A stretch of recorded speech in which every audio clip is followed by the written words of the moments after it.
Hello, नमस्कार, आदाब, सत श्री अकाल और अस्सलाम वालेकुम। मैं हूं मोहम्मद अहमद काज़मी, लेकर आया हूं आपका पसंदीदा कार्यक्रम आपके रूबरू। एक नई मुहिम शुरू हुई है। मुल्क के हालात हमारे आपके सामने हैं। जिस तरह से नफरत को उरूज दिया गया, उसके बाद अब शायद किसी तरह से कुछ हालात बेहतर होने की तरफ इशारा कर रहे हैं, लेकिन ऐसा कुछ नहीं है जिस पर हम इत्मीनान करके बैठ जाएं। अभी इस वक्त कुछ ऐसे लोग हैं जो ऐसी कोशिश कर रहे हैं जिसमें हिंदू, मुसलमान, सिख सभी मजहब के लोग एक साथ आएं, एक साथ काम करें और मोहब्बत के साथ रहने के लिए माहौल बनाएं। और हमें आपको ये याद रखना है कि राहुल गांधी ने जो यात्रा की है, भारत जोड़ो यात्रा, उसका असर देश भर में है और वो नजर भी आने लगा है। ये एक नई कोशिश जिस पर मैं आज बात कर रहा हूं। मेरे साथ सरदार दया सिंह जी हैं। आज मैं उनसे जो बात करने वाला हूं वो ये कि अभी 4 फरवरी को एक गांधी पीस फाउंडेशन में एक सेमिनार रखी गई जिसका टाइटल था जर्नी आफ्टर ऑल यात्राज, यानी सभी यात्राओं के बाद की यात्रा। उसमें ये जो प्रोग्राम था, इसमें 3 खास कन्वीनर्स थे जो कोऑर्डिनेट कर रहे थे। एक तो खुद सरदार दया सिंह जी, एक थे मोहम्मद अदीब साहब जो फॉर्मर मेंबर पार्लियामेंट राज्यसभा हैं, और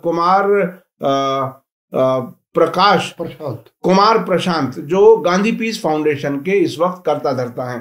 तो ये थी, इसमें काफी लोग आए थे, हम भी वहां गए, लेकिन बहुत अच्छे से उसको हम ठीक से कवर नहीं कर सके किसी तकनीकी वजह से। सरदार दया सिंह जी, आप बताइए कि आपका ये प्रोग्राम आपने जिस तरह से प्लान किया था, क्या उस जैसा हुआ, उससे अच्छा हुआ, कैसा रिस्पांस लगा आपको?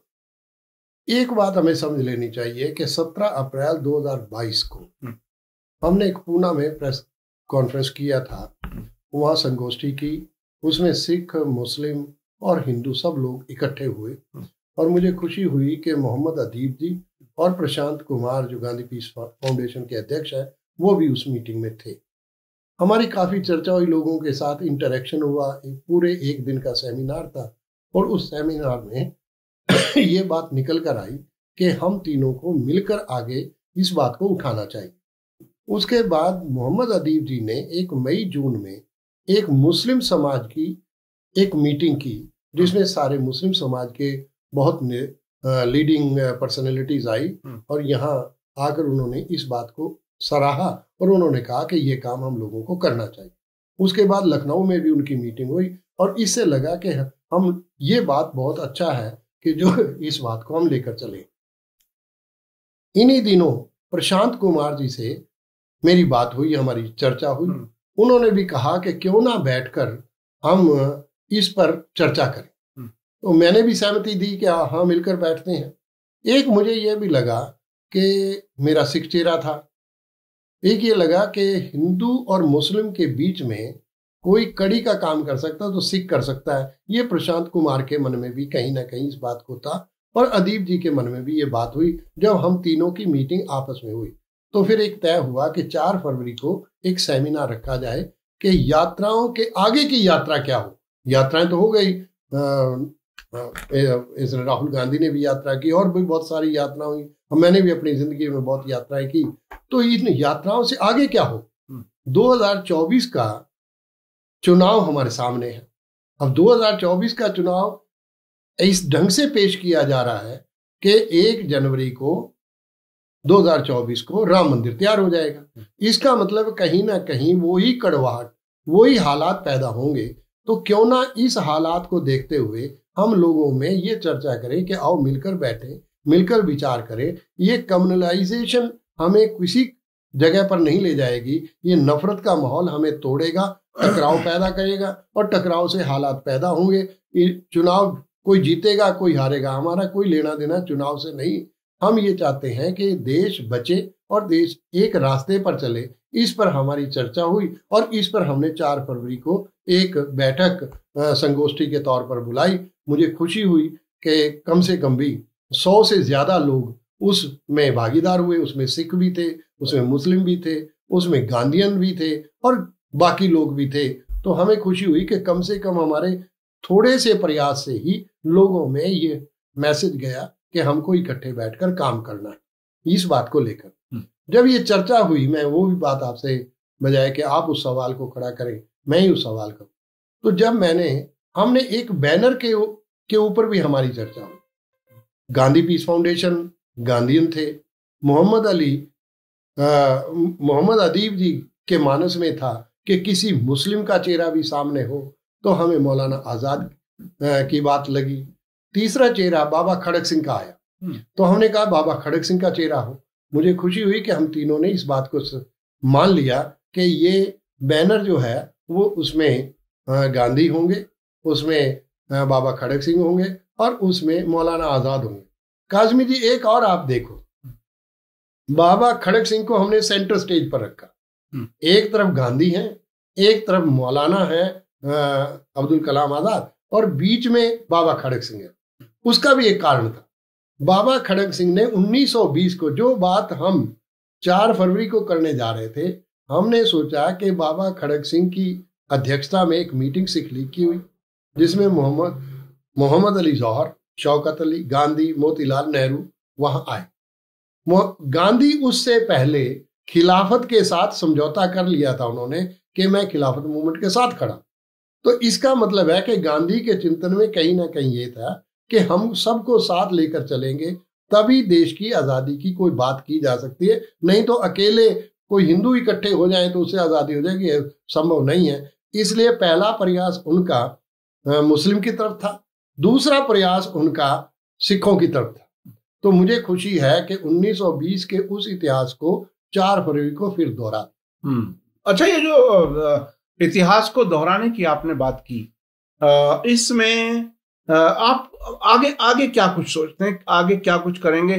पहले तो ये कि इसमें कुछ खास क्या फैसले लिए गए, बाकायदा कोई रेजोल्यूशन की शक्ल में कोई डॉक्यूमेंट आया या नहीं, और अगर आया तो उसमें कौन सी बातों पर जोर दिया गया, क्या कुछ है तो जो आगे करने का प्लान ऑफ एक्शन है? जो आपने ये बात उठाई बहुत कमाल की बात है कि पहले तो हमारा ये था कि हम एक मत हो इस बात के लिए कि अगले 1 साल के लिए हम मिलकर आगे जाकर लोगों तक ये आवाज पहुंचाएं कि इस नफरत के माहौल को खत्म करके और मिलकर आगे बढ़ने की कोशिश करें, ताकि यात्राओं के आगे की यात्रा क्या हो, हमारे मिलने की यात्रा हो। इस बात को सामने लिया गया। दूसरा ये हुआ कि जब हम सब और जितने भी वक्ता बोले वो इसी बात पर बोले कि हमें 2024 का चुनाव की तरफ हमें ध्यान रखना चाहिए, ताकि 2024 का चुनाव फिरका प्रस्ती की उसमें आग में ना झुलस जाए। इसलिए हमें ये ध्यान रखना चाहिए कि हम नफरत की आग को ना बढ़ने दें।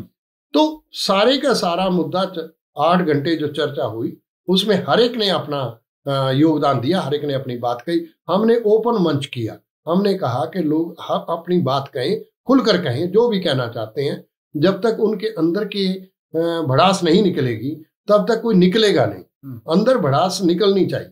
तो हर एक ने कुछ अच्छी बातें भी हुई, किसी ने अपनी उग्रता भी दिखाई होगी। हमारा ये कहना नहीं था, हमारा ये कहना था कि हम सबको मिलकर एक जगह बैठे तो सही। तो ये जो 4 फरवरी की मीटिंग है, इसमें एक तो ये साफ हो गया कि हिंदू, मुस्लिम और सिख एक मंच पर आने के लिए तैयार।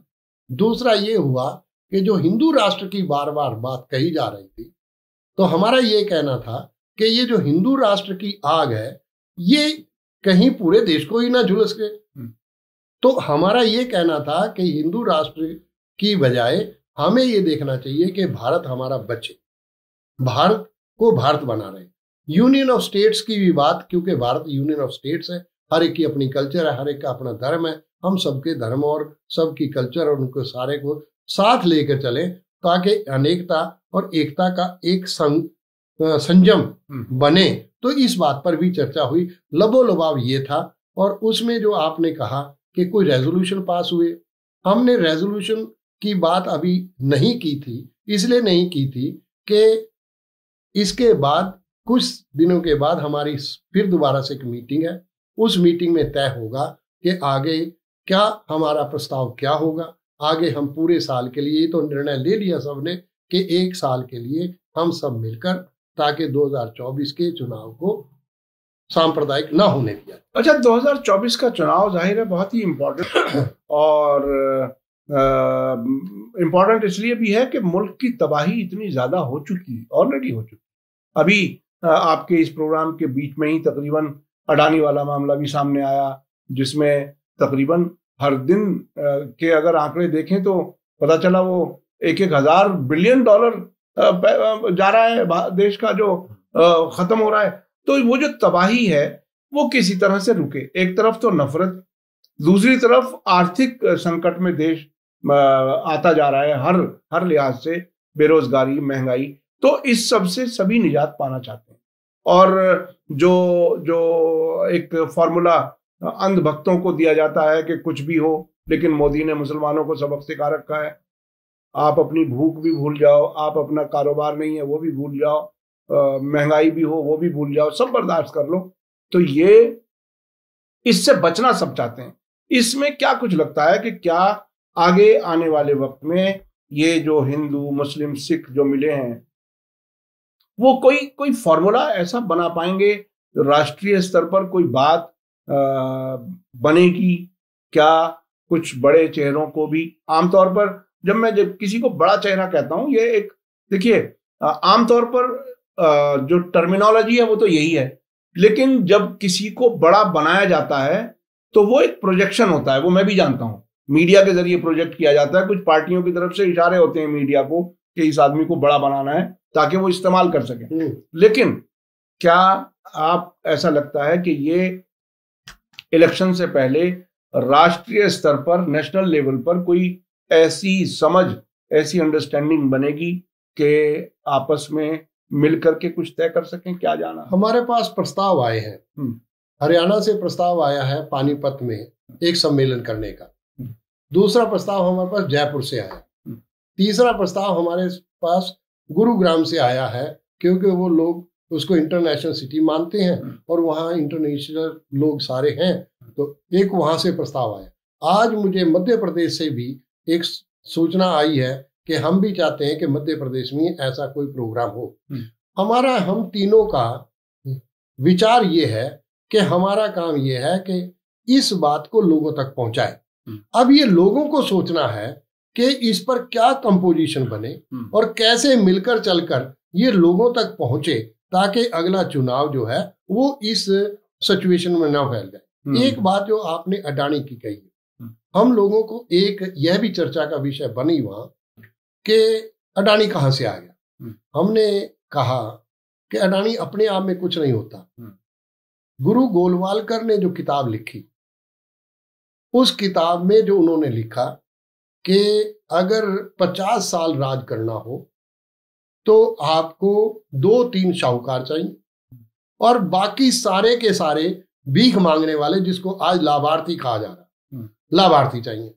इस तरह से अगर आप ऐसा काम कर लेते हैं तो आप 50 साल का ये नियत कर देते हैं कि 50 साल आपको कोई हटा नहीं सकता। ये जो मानस में है 2014 से, ये जो मानस में आया है कि 2-3 अमीर होने चाहिए, और राहुल गांधी बार बार ये कहते हैं हम दो और दो, हाँ, हम दो हमारे दो, हाँ, हम दो हमारे दो की जो बात करते हैं, मुझे लगता है कि कहीं ना कहीं आरएसएस के मन में, और हो सकता है बीजेपी के मन में भी हो सकता है मोदी जी के मन में भी हो, कि यही रास्ता है कि हम 50 साल, जो बार बार वो कहते हैं कि अब हमें 50 साल कोई हिला नहीं सकता, हो सकता है कि ये रास्ता हो। पर ये भांडा जल्दी फूट गया, हमें नहीं लगता था कि इतनी जल्दी फूट जाएगा।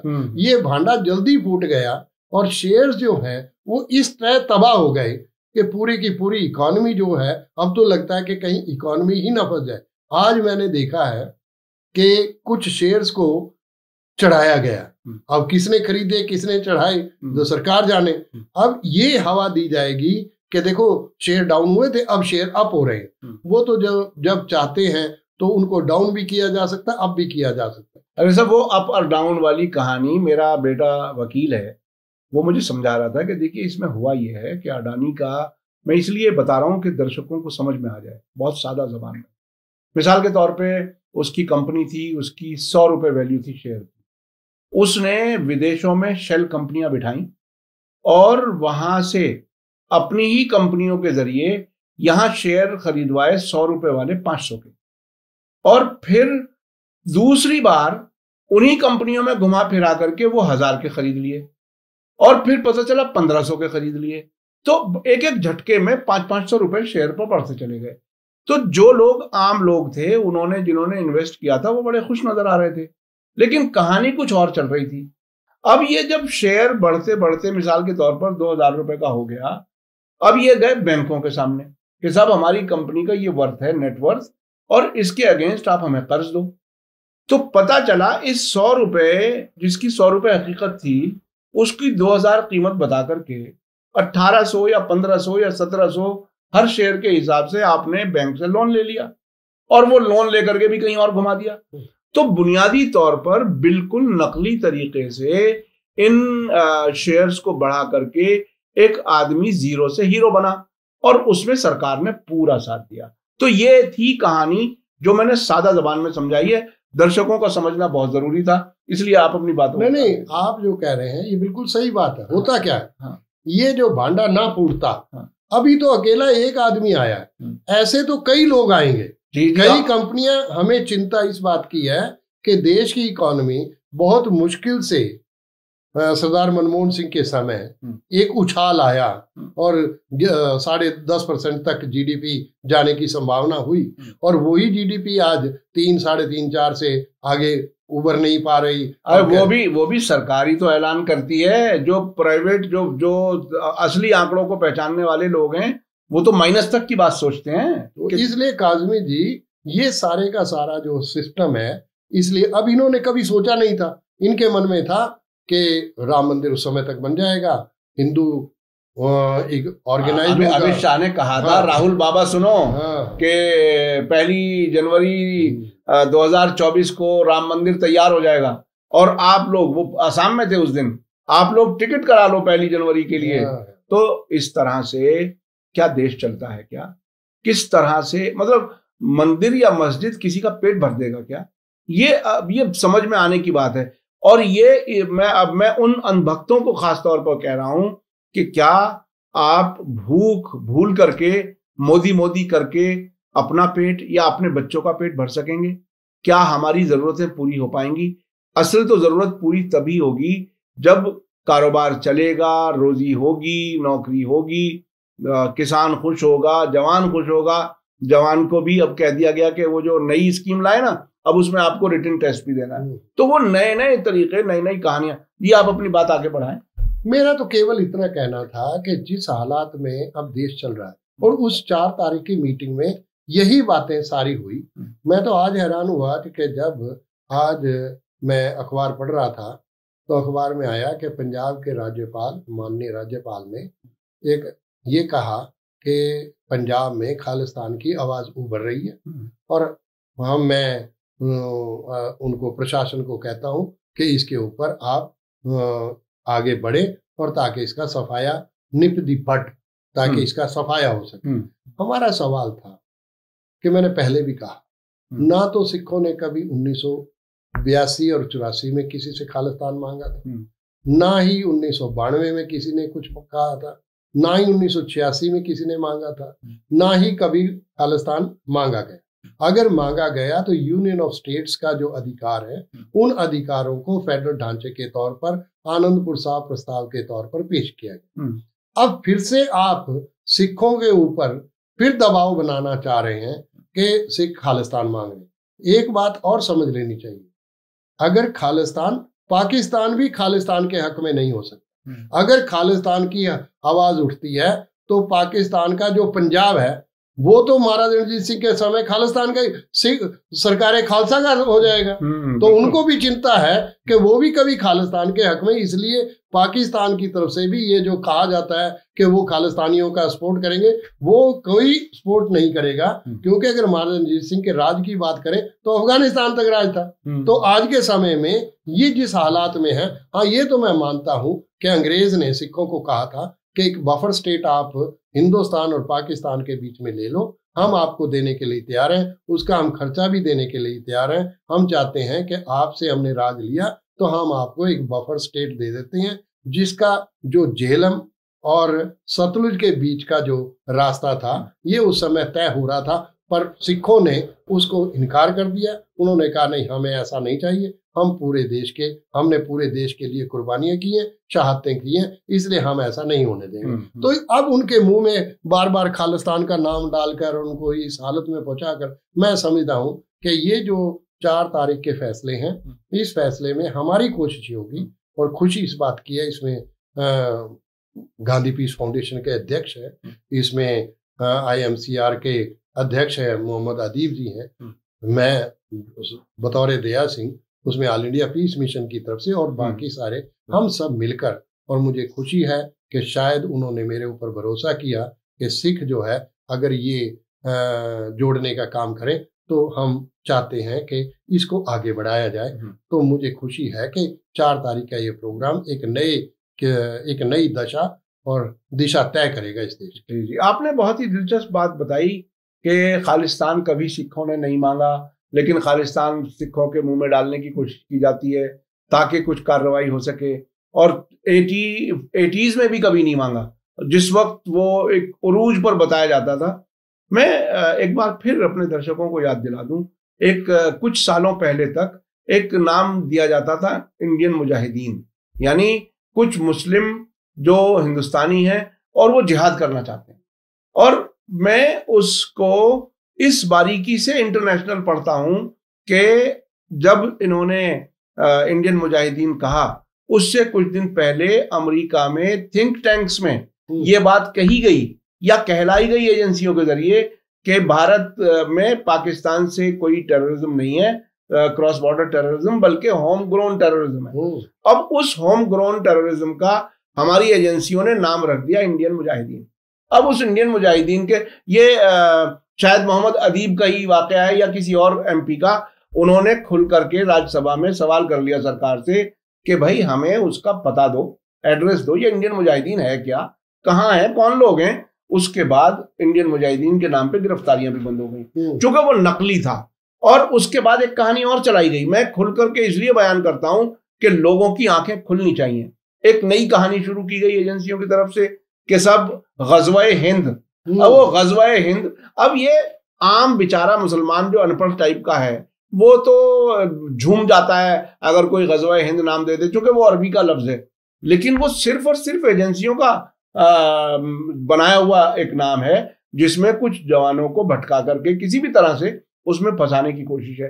तो भाई जो देश को पसंद करते हैं, देश को से प्यार करते हैं, कोई भी टेररिज्म की तरफ नहीं जा सकता, कोई भी मुल्क के खिलाफ नहीं जा सकता, लेकिन ये एजेंसियों के जरिए उठाई हुई चीजें हैं, चाहे वो खालिस्तान का मामला हो, चाहे इंडियन मुजाहिदीन का मामला हो, या गज़वा हिंद जिसे कहा गया, वो सब नकली है मेरी नजर। पर एक बात तो हर आदमी चाहता है, हाँ, ये मेरा देश है, हाँ, मैं इज्जत और मान के साथ, सम्मान के साथ इस देश का शहरी हूँ और मेरा हक है, हाँ, और मुझे पीड़ित ना किया जाए, मुझे ऐसा ना पेश किया जाए जिससे मेरी इज्जत और सम्मान पर तोहमत लगे। तो मैं ये समझता हूँ कि जो इस तरह के जैसे हमारे पंजाबी में शुरली शब्द कहते हैं, हाँ, कि जो शुरलियां लेते हैं, हाँ, कभी खालिस्तान की ली, कभी जो आपने बातें की, हाँ, तो ये बातें ली, ये शुरली लेना बंद कर देना चाहिए, हाँ, और सरकार को चाहिए कि उन लोगों के जिनके साथ ज्यादती हुई है उनके साथ बैठे, उनके घाव जो हरे हैं उनको दोबारा हरे ना करे, उनके ऊपर मरहम पट्टी लगाए ताकि दोबारा से उस हालात से देश को ना गुजरना। जी जी जी, ये बहुत अहम बात है, और मैं समझता हूँ इसी काम के लिए आपका जो ये हिंदू मुस्लिम सिख जो इत्तेहाद है, वो शायद कोई ऐसा काम कर सकेगा जो नफरत को कम कर सके और समाज को और बेहतर बनाने में अपना कंट्रीब्यूशन, अपनी भूमिका निभा सके। कोई खास बात रह गई हो तो आप नहीं, ये बात जो हम कहना चाहते थे, ये हमारा फैसला बिल्कुल हो गया कि 1 साल के लिए हम तीनों ऑर्गेनाइजेशंस भी और भी लोग जुड़ेंगे, अकेला ये तीनों ऑर्गेनाइजेशन का सवाल नहीं है, बिल्कुल, और भी लोग जो जुड़ना चाहेंगे अगले फंक्शन तक हम कोशिश करेंगे कि देश का बहुत संख्यक लोग इसके साथ जुड़े। और ये आपने देख लिया कि अभी तो 4 तारीख को हुआ, आज ही मोहन भागवत का एक बयान कमाल का कि उन्होंने कहा कि ब्राह्मणों ने जातिवाद का बनाया। तो हमारा ये कहना है कि ये जो जातिवाद और ये सारा आज आपको क्यों याद आ रहा है, क्योंकि आपको पता है कि ब्राह्मण जो है वो भी आपसे टूट रहा है। तो ये सिचुएशन ये देखिए, मनुस्मृति में वो सारी चीजें हैं जिसको अब ये कह रहे हैं पंडितों ने कर दिया। लेकिन और दूसरी तरफ मनुस्मृति को ये देश का पुराना संविधान भी कहते हैं। नहीं, अब पंडितों के भी नए अर्थ कर दिए कि हमने विद्वान के किए, ब्राह्मण के नहीं किए। तो जब आदमी से ऐसी बातें होती हैं तो ये मान लेना चाहिए कि उसको लगता है कि 2024 का चुनाव जो है वो कोई बहुत हक में नहीं जा रहा। और उन्होंने एक बात और कही कि जवानों को नहीं चाहिए कि सरकारी नौकरियों का पीछा करें, सरकारी नौकरियां तो बहुत कम होती हैं। यानी वो सरकार के नाकामियों को छुपाने, उसको जायज ठहराने का भी काम कर रहे हैं। ये बहुत ही हमारी तो अपील है। हम ऐसा नहीं है कि माननीय प्रधानमंत्री से भी हमारी अपील है कि आप इस रास्ते को त्याग करें। इस रास्ते से कुछ निकलेगा नहीं। आपस में फूट पड़ेगी, टकराव होंगे, और टकराव कभी देश हित में नहीं होते।